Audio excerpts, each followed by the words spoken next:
What occurs when a technology executive publicly degrades a server, yet she remains composed and responds with complete grace? If you had been seated at table 14 that night, nothing would have seemed out of the ordinary. You'd likely be enjoying your Merlot, discussing the latest biotech company in the area, or checking your device between portions of grilled salmon. You wouldn't have observed the server with curly hair secured in a neat arrangement, wearing a name badge reading Amani as she recorded an order 2 tables away. That's where everything began. Amani Daniels was 26, pulling double shifts at Barclay and Pine, an elegant establishment on Euclid Avenue in Cleveland's downtown district. She wasn't inexperienced. She wasn't boisterous. She didn't engage in customer manipulation or attempt romantic advances for gratuities. She labored diligently during every shift. Always punctual, always courteous, always composed. That Thursday night, the dining crowd was substantial. Business attire, high heels, costly timepieces. You could detect silverware striking china and a distant instrumental rendition of Stevie Wonder emanating from the sound system. Amani had just completed writing down a pair's sweet course selection when a voice behind her commanded like a military officer. "Excuse me, hello?" She pivoted, still clutching the order notepad, displaying the type of weary yet genuine smile that service personnel master. "I'll attend to you momentarily, sir," she stated softly.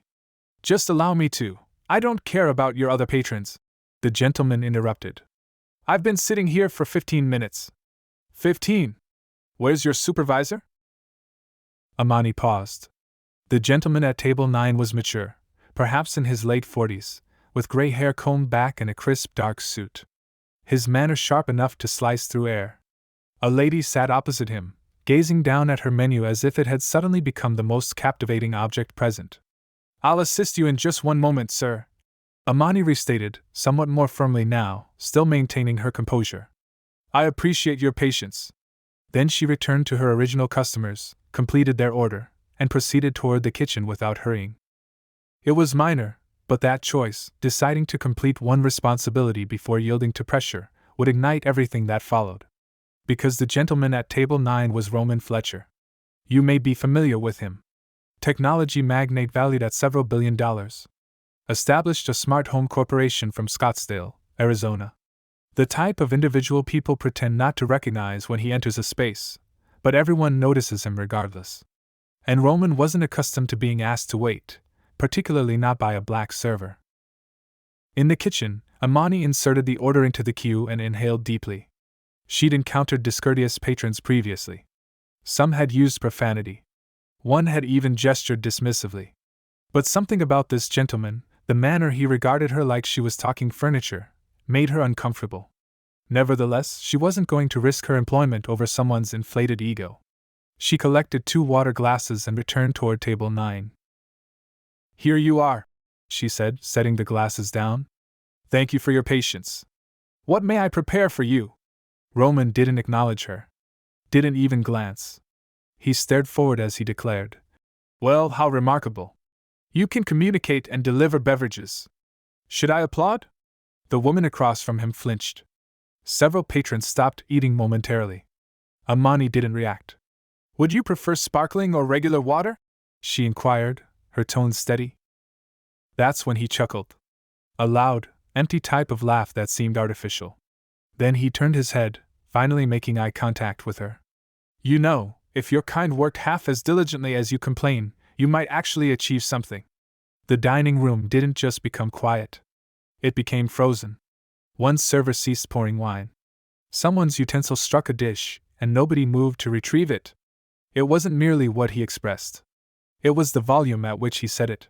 How confident he was that nobody would respond. But someone would. And it wouldn't be through shouting. It would be in one solitary statement. Amani didn't react immediately. She simply remained there, pen still in hand, notepad partially open, eyes focused on Roman as if she were examining him. Not with anger, not with fear, just stillness. Her lips separated slightly as if she might speak, but instead she breathed through her nose and looked down at the table, then back up again. The quiet surrounding them was overwhelming. The couple at table 14 remained silent. A gentleman at the bar slowly placed his drink down. Even the piano music overhead seemed softer. "Did you understand me?" Roman asked, tilting his head like a child testing limits. Or must I speak more slowly? Amani's jaw tightened slightly. I understood you, she said. And I'm going to ask you once more, sir. Sparkling or regular? Roman laughed mockingly. Is this how you serve all your guests, or is this your interpretation of attitude? The sarcasm dripped, and Amani could sense it spreading across the room like a mess nobody wanted to address. She could feel her manager, Thomas, observing from the reception area, but he didn't approach. Not yet. Roman's companion, perhaps his assistant, perhaps someone he barely knew, finally looked up, her voice barely audible. Roman, perhaps we should. No, he interrupted without even looking at her. I want to understand what type of preparation this establishment provides. Or maybe you missed that section, dear. Too occupied posting about injustice, correct? There it was. The second insult. Just as public, just as loud. And still, Amani didn't raise her voice. She placed her notepad slowly in her apron pocket and clasped her hands before her, standing upright, the way her grandmother had taught her when addressing someone who's already formed their opinion about you. Mr. Fletcher, she said, her voice unwavering. The kitchen is delayed, but I'll submit your order. I'd suggest the blackened sea bass this evening. It's fresh. Blackened? Roman smiled, clearly entertained by the word selection. Appropriate. That was it. That was the third instance, and the boundary had been crossed so far it wasn't even visible anymore. Amani gazed at him, but not as if she were trying to confront him. It was more like she'd already accepted the situation. Her expression didn't change. Her fingers didn't tense. There was no anger. Just this steady calmness like a tree refusing to bend in the wind. And then came the statement. One single line, softly, clearly, and loud enough for everyone nearby to hear. She looked at him and said, You must be weary carrying that much hatred into every space. No screaming, no insults, no drama, just truth. And it struck like a blow against marble. The silence that followed didn't feel like shock. It felt like understanding, like someone had illuminated a room everyone had agreed to keep dark. Roman blinked once. For the first time, he had nothing clever to say. His mouth opened slightly, but no words emerged. The woman across from him stared at Amani like she'd just witnessed something sacred and frightening simultaneously. The gentleman at table 14 leaned back in his chair slowly. And then from a corner booth, someone exhaled the word, Damn. The tension didn't vanish. It transformed like the moment when a storm passes overhead and the atmosphere is still heavy but quieter. But Roman wasn't the type to sit with shame. He was the type to combat it. And that's when things truly became chaotic. Roman blinked again, slower this time, like he couldn't process what had just occurred. He opened his mouth like he might respond with another insult, but his words faltered. His confidence didn't seem so smooth now. It was fracturing. You think that was intelligent? He finally murmured, but his voice wasn't steady anymore. It was smaller, almost like he was trying to convince himself. You think saying something poetic makes you brilliant? Amani didn't respond. She didn't need to. The room already had. Thomas, the manager, stepped forward from the reception area at last. He was tall, bald, wore his shirt tucked so tightly it appeared pressed. Normally, he didn't intervene with customers unless someone threw a beverage or overturned a plate. But this had gone too far. Is there an issue here, sir? He asked, standing just behind Amani. Roman straightened up in his seat, attempting to reclaim his posture, his advantage. Yes, there is. I've been insulted in your establishment publicly. Thomas didn't even glance at Amani. His eyes were locked on Roman's. By whom? Roman gestured toward Amani, almost laughing. Who do you think? Thomas blinked. Because from my perspective, all I observed was a young woman performing her job and a grown man attempting to humiliate her for it. The woman sitting with Roman, her name, it turned out, was Eliza, looked over at Thomas and nodded slightly. She didn't say anything inappropriate. Roman turned on her now. Oh, so now you're supporting her? I'm not supporting anyone, Eliza said quietly. I just don't want to participate in whatever this is. You could sense it then. That shift, the one where everyone in the room silently agreed. He wasn't just rude. He was out of line. Not because of one comment, but because he'd revealed something about himself that money couldn't conceal. I'd like to request that you lower your voice, Thomas said, still calm, but firmer now. Or we can have this discussion outside. Roman narrowed his eyes. You're ejecting me? No, Thomas replied. I'm offering you the opportunity to remain with respect. And that's when Roman lost control. Oh, spare me, he spat. This whole performative little display. Everyone in here pretending like they're morally superior just because I said what they were already thinking. A gasp. Someone actually gasped. He looked around the restaurant like he was challenging someone to confront him. You all want to play Saints tonight? Fine, applaud the server. Maybe even give her a standing ovation. That'll make you feel better on the drive back to your overpriced apartments.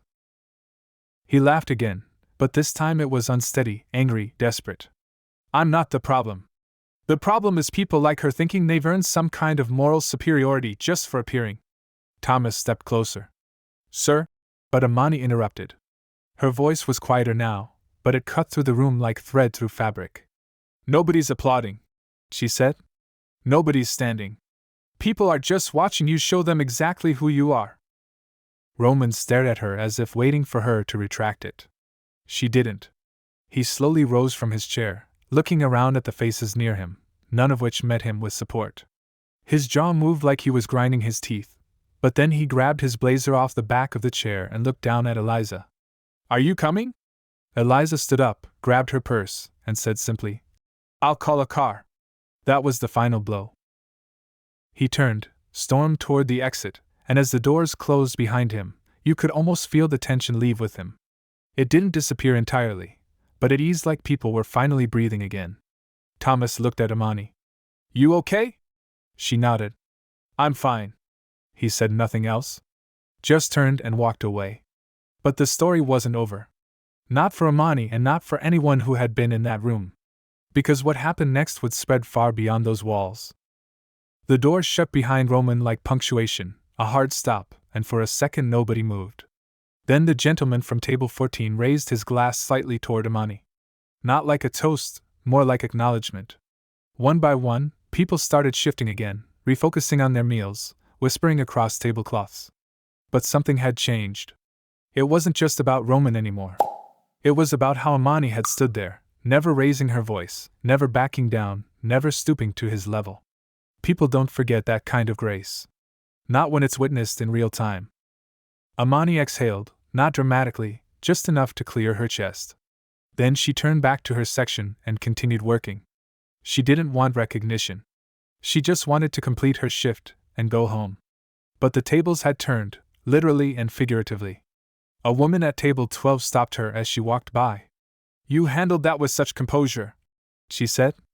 My daughter's applying for server positions, and I just hope she can carry herself like that. Amani smiled gently. Thank you, ma'am. I hope she never has to. And then came the gratuities. Table 5 left her $100 bill folded under the plate. Table 8 added a note on their receipt. For your dignity. And then there was Eliza, the woman who'd been sitting across from Roman. She stayed, quietly moved to the bar, ordered a glass of wine, and waited until Amani had a moment. Mind if I say something? She asked. Amani shrugged lightly. Sure. Eliza leaned in, lowering her voice. I'm sorry I didn't speak up sooner. I should have said something. He does that kind of thing all the time, and usually people let it slide. Amani tilted her head a little. But you didn't. Not really. Not this time. No, Eliza said quietly, her eyes serious. But I let him bring me here. I'll be thinking about that tonight. They didn't exchange many words, but it was enough. Sometimes, the briefest talks leave the deepest impressions. Toward the end of the night, Thomas came up to her. His face was calm and businesslike. I filed an incident report, he said. It's company policy, but I made sure to include that you stayed respectful the whole time. Thanks, Amani replied. He paused before adding. He's got connections. Might try to twist the story. Just so you know. Amani nodded. She wasn't shocked. Men with money rarely left quietly. Once the kitchen lights dimmed and the last check was settled, the reality of the night started to settle in. It wasn't sudden, but more like a slow warmth spreading through her chest. She didn't feel like she'd won. She just felt steady, like she was exactly where she was meant to be. She took off her apron, grabbed her bag, and stepped out the staff door into the alley behind the restaurant. The night air was cool and quiet, with just a faint siren in the distance and the sound of tires on the road. She stood still for a moment, looking up at the sky, dark and distant above. Then her phone buzzed, a message from Kayla. "Girl, was that you I just saw on Twitter?" Amani frowned and clicked the link. It was a low-quality video, clearly filmed by someone in the restaurant. Someone had recorded Roman's outburst. And her reply. That sentence. The caption read, "Patrice shuts down Billionaire with one line." Silence. Hundreds of retweets, thousands of likes, comments flooding in. Amani stared at her phone. She hadn't realized anyone was recording. She hadn't wanted attention. But now it was out there. And that was only the start, because the internet doesn't let moments like that fade quietly. By the time Amani got home that night, her phone couldn't keep up. Notifications came one after the other like falling dominoes. Her Instagram, which she barely used, had jumped from 400 followers to nearly 9,000 in under 3 hours. Twitter was even more intense, depending on how you looked at it. She dropped her keys on the counter and sat at the edge of the couch, still in her work shoes, scrolling through the chaos. This woman said one line and silenced the whole room. Queen energy. Who is she? I want to Venmo her dinner money. This is how to act. Calm, confident, graceful. The video had already spread to TikTok, Reddit, even Facebook. Someone added subtitles. Another paired it with gospel music. A few people tagged big media outlets. She should have felt honored, maybe proud, but instead she just watched herself become something symbolic. Kayla called. "Girl," she said before Amani could speak.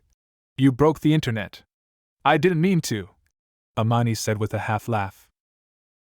"I know, but that's why it works. That clip, that moment, it's real. Not staged. Not for attention. You didn't even know you were being recorded. That's what makes it powerful." Amani didn't respond right away. Then she said, "But they're not the ones I work with. They're not the ones who'll treat me differently tomorrow." Kayla was quiet for a moment. "True. But maybe they're the ones who'll make someone finally pay attention." The next morning, the restaurant phone rang before opening time. 3 news stations had already called. One offered money for a 10-minute interview. Some influencers had shared the clip with hashtags like Grace Under Fire and Say It With Dignity. As soon as Amani clocked in, Thomas pulled her aside. "You okay with all this attention?" he asked. "Not really," she replied honestly. He nodded. "Let me know if you need to step away." "Will it change anything?" she asked. He paused. "Probably not for them. But maybe for you." By lunch, someone had launched a GoFundMe titled, "Support Amani's Future." In less than 6 hours, it had passed $30,000. And then, as it always does, the story reached the other side, Roman. By midday, his PR team released a formal apology. Mr. Fletcher recognizes his actions were wrong and deeply regrets the offense caused. He's taking time to reflect and will undergo inclusivity training. The comments weren't buying it. Not even close. One said, "He's sorry he got caught, not for what he did." Another wrote, "He's only apologizing because she stayed calm." She made him look weak by staying calm. Roman tried to respond with a long post about cancel culture and public humiliation, but it didn't connect. When silence speaks the truth, anything else just sounds like noise. By dinnertime, Barclay and Pine was packed. Not for a new dish, not for a promotion. People came simply to be in the place where it happened. They wanted to see the woman who stood her ground. Some came to whisper their appreciation, others just to watch. Amani served them all the same way she always had, professionally, with control. But her gaze had sharpened. She could tell the difference between real and fake now. Halfway through the evening, a woman in her 60s stopped her. She was white, stylish, and had gentle eyes. "I taught high school for 32 years, she said. "I always told my students, tell the truth, but don't lose your peace over it. I saw your video and just wanted to thank you for showing how to do that." Amani nodded slowly. "Thank you, ma'am." The woman smiled. "Keep standing, even when your legs are shaking." That line stuck with her. While the internet moved on to the next hot topic, something deeper began to change, something beyond likes or views.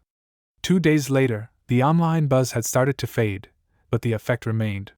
People were still discussing not just what Amani had said, but why it mattered, how someone earning hourly wages could silence a billionaire. But Amani wasn't reading the comments anymore. She turned off notifications. What counted now wasn't how many saw her, but how they saw her. That Sunday, the general manager, Sonia Wilkes, called her into the office between brunch and dinner. Sonia got straight to the point. "We had a meeting with corporate. They're fully aware. They want to know if you're open to doing media." Amani raised an eyebrow. "What kind of media?" "A statement from the restaurant. Maybe sponsorships. A PR company is involved now. They're talking about turning you into a public figure." Amani leaned back a bit. "That's interesting. No one wanted to hear from me when guests were yelling or tossing menus. Now suddenly my voice is valuable." Sonia didn't deny it. She just nodded. "You're not wrong." Amani held her gaze. "I didn't do this to go viral. I never asked to be part of this." "I know," Sonia said. "But now you are." There was a pause. Then Amani said, "If they want a statement, give them this. I just want people to treat each other like human beings. Doesn't matter if you've got billions or you're washing dishes. Respect shouldn't be optional. It should be the default." Sonia looked at her, quiet, then nodded. "That's better than anything the PR team could write." That night, after closing, Amani stepped out into the alley with a takeout box in one hand and her sweater in the other. That's when she saw Jamal, the dishwasher, sitting on a crate, smoking and scrolling through his phone. He looked up and grinned. "You famous now?" "Don't start," she said, smiling. "I mean it," he laughed. "You know how many people reposted that video with the hashtag goals? One woman said you stopped her from going off on her landlord yesterday." Amani laughed, a short, real laugh. "I wasn't trying to be anyone's example." He nodded. "That's why you are." Then his smile faded, and his voice lowered. "When that guy said what he said, I froze. I was in the back. I heard it. I should have stepped in. Should have spoken up. But I didn't." Amani looked at him for a long time. "You didn't owe me that," she said. "I didn't need saving. I could handle it." He flicked ash from his cigarette. "Yeah, but silence can feel like agreement sometimes." "I understand," she said. "But you're speaking now. That matters." They sat quietly for a while, not awkward, just peaceful. Then Jamal added, "You know what's wild? I've worked here 3 years. Never seen a guest called out and actually leave. Not once." "You made that happen without yelling. That's real power." Amani didn't say anything. She just nodded slowly. She was starting to get it. Respect doesn't always shout. Sometimes it's steady, quiet, the kind of quiet people pay attention to because they don't expect it. But even as the buzz cooled off, something new was coming. Something Amani hadn't looked for and wasn't sure she wanted. The envelope arrived on a Wednesday. Plain white, no sender listed. Someone had slid it under the staff room door during the lunch rush. Amani didn't notice the envelope until hours later when she went to grab her phone charger from her locker. At first, she assumed it was a bill. Then she saw the name. Amani Daniels, typed neatly on the front. No title, no prefix, just her name. She opened it slowly. Inside was a single cream-colored page, thick paper, the kind that comes from offices with leather chairs and law degrees on the wall. "Dear Miss Daniels, my name is Gregory Luton, legal representative of Mr. Roman Fletcher. I've been asked to contact you following the events of last Thursday evening at Barclay and Pine. Mr. Fletcher would like to extend a formal apology, privately or publicly, depending on your comfort. He is open to meeting in person or submitting a written statement. This is offered in good faith, with full respect for your autonomy in choosing how to proceed. There is no legal action being taken, nor any expected. Mr. Fletcher simply hopes to make amends." Amani stared at the letter for a long time. Her hands were steady. Her chest was calm. But something turned in her stomach like spoiled milk. She folded the letter and slid it back into the envelope. That evening, she sat across from Kayla in their usual corner booth at Miller's Grill in Akron, the kind of place with laminated menus and lemon wedges in every drink. No photos, no stares. "You gonna meet him?" Kayla asked after reading the letter twice. Amani shook her head. "I don't need to look him in the eye again." "Then what? Just ignore it?" "I'm thinking about it." Kayla leaned in. If he's really sorry, maybe this is a chance to. Kayla, Amani said gently, cutting her off. This was never about him. It's not his journey. It's about what people saw happen when someone with power went too far and someone without it stood still. Kayla looked down at her food. I just don't want them to turn you into a headline and forget the human being. Amani smiled softly. Too late. A week passed. The GoFundMe passed $70,000. Someone sent flowers with a card that said, "For standing tall without stepping over." A teacher from Kansas emailed asking to show the video to her 9th graders. A group of airport lounge workers wrote to say, "You reminded us we don't have to smile through everything." But the most unexpected message came in person. A man came into Barclay and Pine one quiet Tuesday afternoon, wearing a gray suit, no tie, and glasses slipping down his nose. He asked for Amani at the front. "I'm here to deliver a message," he said, "from Mr. Fletcher." Amani stepped out from behind the host stand. "I already told your office I wasn't interested." "I understand," he said. "He's not pushing anything. Just offering this if you want it." She paused. "What is it?" He pulled out a sealed envelope and handed it over. "No conditions. He's quietly donating to a training center in East Cleveland. Full tuition for 5 students. In your name." Amani looked at him. "Why?" he said. Your sentence made him think. That silence isn't always weakness, it's strength. And maybe more people need to learn how to listen instead of speaking first. That's what he took from it. She didn't answer right away. Then finally she said, "Tell him this was never about redemption. It's about responsibility." The man nodded. "He knows. He's trying." And in that moment, Amani understood something. She hadn't just stood firm, she'd shifted the ground. For herself. For others watching. Maybe even for the man who had tried to make her feel small. She didn't post a long message. Didn't do interviews. Didn't take the reality show offer someone randomly emailed her about. She didn't want to become the face of something she never asked to represent. But 2 weeks later, one afternoon, she stood in front of a group of teenagers at a youth center in East Cleveland, one of the centers Roman had quietly funded. There were about 20 kids. Some in hoodies, some chewing gum, a few scrolling until she began to talk. "Most of the time," she said, "you don't get to decide how people see you." A few kids looked up. "People will judge your clothes, your skin, your job, before they ever meet your eyes. And you won't always be able to change that." She paused. "But you can choose how you speak. What you say. That's louder than yelling." Now they were all paying attention. "I wasn't brave because I planned to be," she said. "I was just tired. Tired of being talked down to. Tired of swallowing it. And one day I didn't." A girl sitting in the front raised her hand. "What happened after you said that line?" she asked. Amani gave a small smile. "I got silence," she said. "The kind you don't just hear, you feel. The kind that shows a man with all the money in the world that respect isn't something he can buy back." A few heads nodded. Someone in the back whispered, "That's cold." Like it was praise. Amani ended her talk the way she always wanted to, on her own terms. "If you take anything from this," she said, "don't remember where I work, who I was speaking to, or what I wore. Remember this: sometimes your calm is your power. Your silence is your stand. Your self-respect is your boundary. And nobody crosses it without your say." After that, she walked out alone to the parking lot. No applause, no flashes, just her. The sun was dropping slow and warm. She sat on the hood of her car, looked up at the sky, not expecting anything, just breathing. Her phone buzzed again. She didn't check it. For the first time in a while, she wasn't just reacting to what happened around her. She was choosing what her life sounded like. Not because of what she had said, but because of how she said it, and because she never let the moment turn her into something she wasn't.